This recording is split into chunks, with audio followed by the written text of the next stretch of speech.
हमारा सौभाग्य है कि हम पद्मश्री सम्मानित शीश राम जी से मुलाकात कर पा रहे हैं, जिन्होंने 40 साल से ज़्यादा इंडियन आर्मी को दिया है। मैं पद्मश्री शीश राम भारतीय थल सेना के अंदर 40 साल तक मैंने सेवा किया। भारतीय गवर्नमेंट का 40 साल तक सेवा किया है। 1968 में मैंने रिक्रूटमेंट लिया। 2007 में मैंने सेवानिवृत्ति हुआ। सेवानिवृत्ति के बाद भी मैंने अपनी चित्रकला को जागृत रखा। चित्रकला तो इंडियन आर्मी के अंदर जितनी बड़ी बड़ी आर्ट गैलरी हैं, उसमें ज़्यादातर आर्ट गैलरियों के अंदर जो वार होते हैं, जो 65 वार, 1948 वार, 99 वार, 1971 वार, जो वार होते हैं उसमें जो फौजी जवान होते हैं, जो उनके टैंक होते हैं, उनके इक्विपमेंट होते हैं, वेपन होते हैं, उनको वार करने के लिए स्टडी करना पड़ता है, चेक बैग और फीडबैक।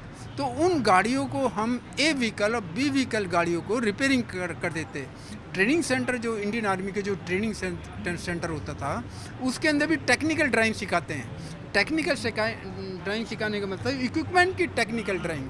तो हमने ये करते करते पहले तो हम एक सोल्जर हैं, इसके बाद में हम सोल्जर के साथ में एक टेक्नीशियन हैं, और टेक्नीशियन के साथ साथ अपना वर्क असेसमेंट, मतलब है कि इसके बाद जब आपका प्रमोशन हो जाता है, आप उन जवानों से काम करवाएंगे। तो आज तो आपके सामने कैमरे भी हैं, फोटोग्राफर भी। उस ज़माने में 1968 से पहले कोई कैमरा नहीं होता था, कोई फोटोग्राफ नहीं होती थी। उस समय जो जवान लड़ाई के अंदर डेथ हो रहे हैं या आवाज़ दे रहे हैं, मैं अपनी वाइफ से मिलना चाहता हूँ, या मैं क्या करूँ, मेरे हालत क्या हो गई, मेरी तो अभी शादी होकर आया था, many problem in creation of the जवान।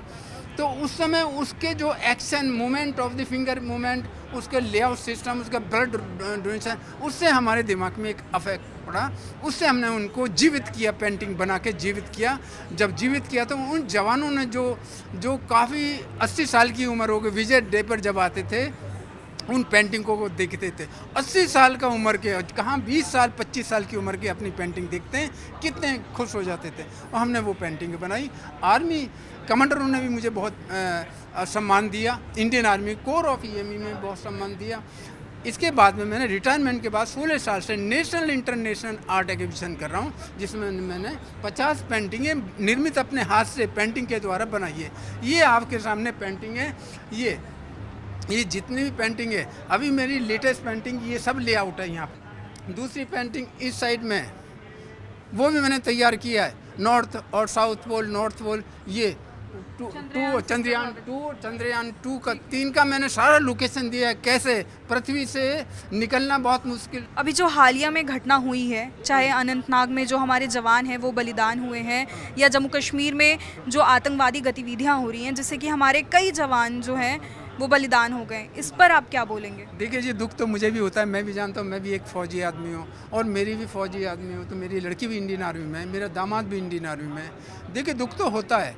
ये दुश्मन तो कहीं भी चले जाओ, आप परिवार में ले लो, परिवार के बाहर ले लो, तो यहाँ भी आपके आसपास जीने नहीं देंगे, आपको जीने नहीं देंगे। ऐसे राष्ट्र के लिए जो अच्छे काम करते हैं, उनको भी जीने नहीं देते कि ये मिसगाइडेंस की वजह से इनको ख़त्म कर दिया जाए। मिसगाइडेंस, वो असर कहाँ पड़ा? उन गरीब जवानों के ऊपर पड़ा, वो मारे गए। वो किसकी वजह से मारे गए?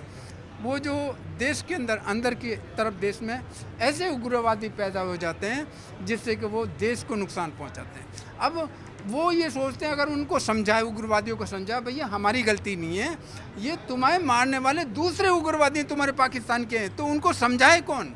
भारत समझाता है। तो भारत तो एकदम अच्छी तरह उनको समझाता है, लेकिन समझाने वाली बात नहीं है। नहीं समझने के कारण ये हादसे हो रहे हैं हमारे भारत के अंदर।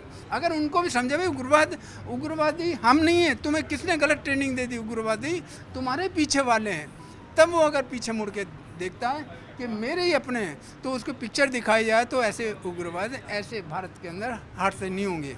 अगर हम असली पिक्चर दिखा दें उनको, उनके दिमाग 10-10 साल से 20-20 साल से खाना खा के, और उनके गीत गाते गाते वो दिमाग में बाढ़ बैठ जाती है। वो एक धुन मारो ही मारो।